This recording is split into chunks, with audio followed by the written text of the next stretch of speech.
In this video, we're going to react to Kanye's recent statements on the prequels and George, and react to both him and Jeremy of Geeks and Gamers. So it's only a short snippet. Kanye's position is interesting and complex. I'm not going to do the full-blown thing. This is just more of an initial reaction to what he thinks of the prequels. Office and be like, forget Kanye. No, man, this is George. This is his baby. That thing was set in his heart to show us as children the hero's journey, you know, and these like, how can we run it back and replay? Like, even at Disney, you know, there's people, you know, at Pixar that have left. People have left, you know, where Yeah, John Lasseter gone because a hug.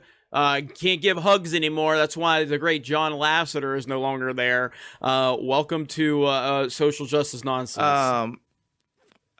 they call, I forgot the exact title, but saying like every time there's a new idea, they call it like an unproven idea. So they'll get to Toy Story 800,000 and Frozen trillion before there's a new concept. All right, a lot of places to begin, but let me just table the Toy Story thing very quickly. It was not just a little bit of hugging that Lasseter did, but I would agree that that's in a difficult case. But we're going to table the Toy Story. But Jeremy was really distorting what did happen or did not happen in Toy Story and over at Pixar. So we're going to table that. But let's get to Kanye's basic position, because I cut him off a little bit because he was discussing Revenge of the Sith, and then he went to the hero's journey. Now, it might be strange that I just did a couple of very pro Revenge of the Sith videos, but I happen to think Revenge of the Sith is actually one of the weaker entries in the prequels. I actually think it's a little below Attack of the Clones and far below Phantom Menace. I think Phantom Menace is 1, Attack of the Clones is 2, Revenge of the Sith is 3. And I don't think it's correct to say it's a hero's journey. That's definitely the OT, but I don't think Lucas was going for a hero's journey with parts 1, 2, and 3. Although, again, there are aspects of it, especially, and again, I'd ask people to look up Mike Climo and Ring Theory, where he shows a lot of visual evidence that there's a lot of holes and dark places that people go through, but I don't think it's hero's journey all over again, so I'd question that interpretation.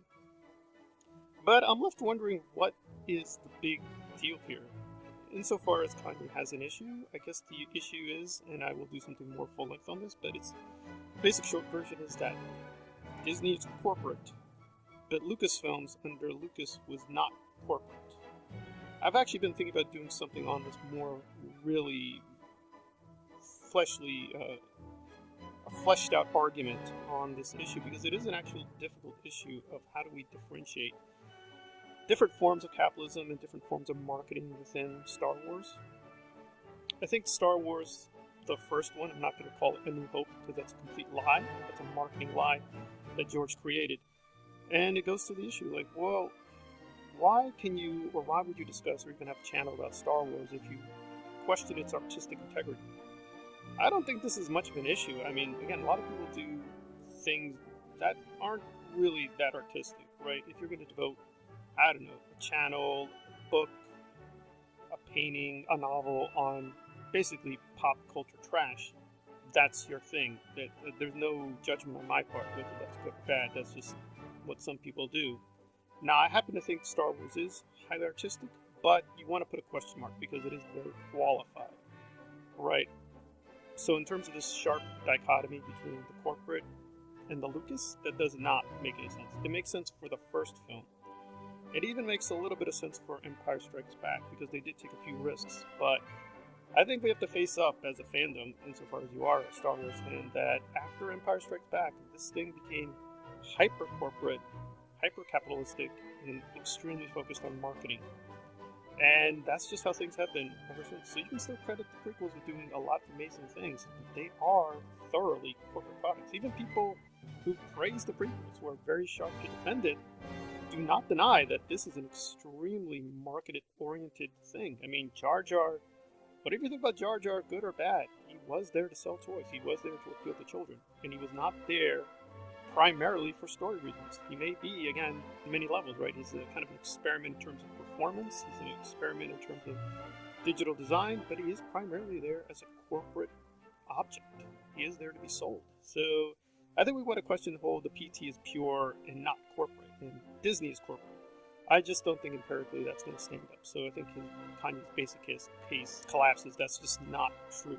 But I think Jeremy's a little bit more fascinating for me because he's always been back and forth with the prequels, and now he has this revisionist history that he's always stood up for the prequels. He's always stood up for Lucas. And if you know his record, I'll go through it very quickly. He says on the record, yes, he liked The Force Awakens, and he even liked The Last Jedi. But with The Last Jedi, he says, well, I was fooled. So, yes, I may have said I liked it, but I don't really like it. I hate it. It totally destroyed what Lucas was up to.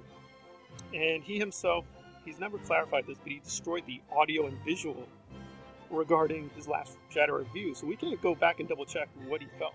He basically destroyed it. He says he did it by accident, but obviously people are very skeptical.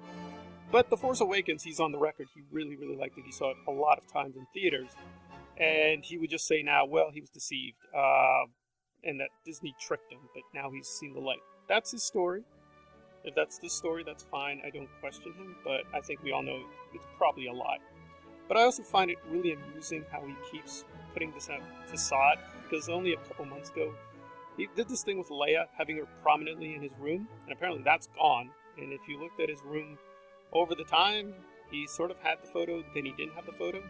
It's curious, he's always had Mario, so there you go. So he's always been a Mario fan, at least that point is solid. But this kind of revisionism with the prequels, I find really strange and problematic. I just don't think you want to do the popular vote kind of argument. It seems that, well, even Kanye now praises the prequels. It's like, I'm primarily interested in the prequels for their quality. If they have bad qualities, let's talk about them. If they have good qualities, let's talk about those. But going with, well, they're popular now, right? It's trending on Twitter, which Jeremy said he quit, but he's back on there. And that seems to be what he's doing. He's really playing to the algorithm. He knows now, well, the prequels are sort of rising in value, so let me jump in and say, yes, I second Kanye West. I second George Lucas. But he hasn't really done anything as far as I know. He hasn't even done a big review on it. He hasn't done what Rick Worley has done.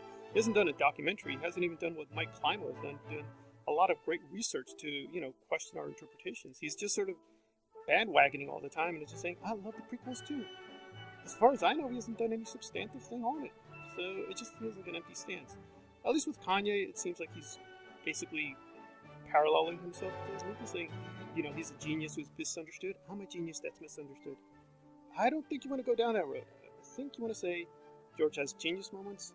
George has really, really questionable moments. And the PT exposes both. It has genius moments, but it also has a lot of very problematic motives. And Jar Jar is the most prominent case where, yes, he did allow corporate greed to take over. And he was fully in control. So I just don't buy this sharp differentiation between Lucas, the great artist, and Disney, the evil corporation.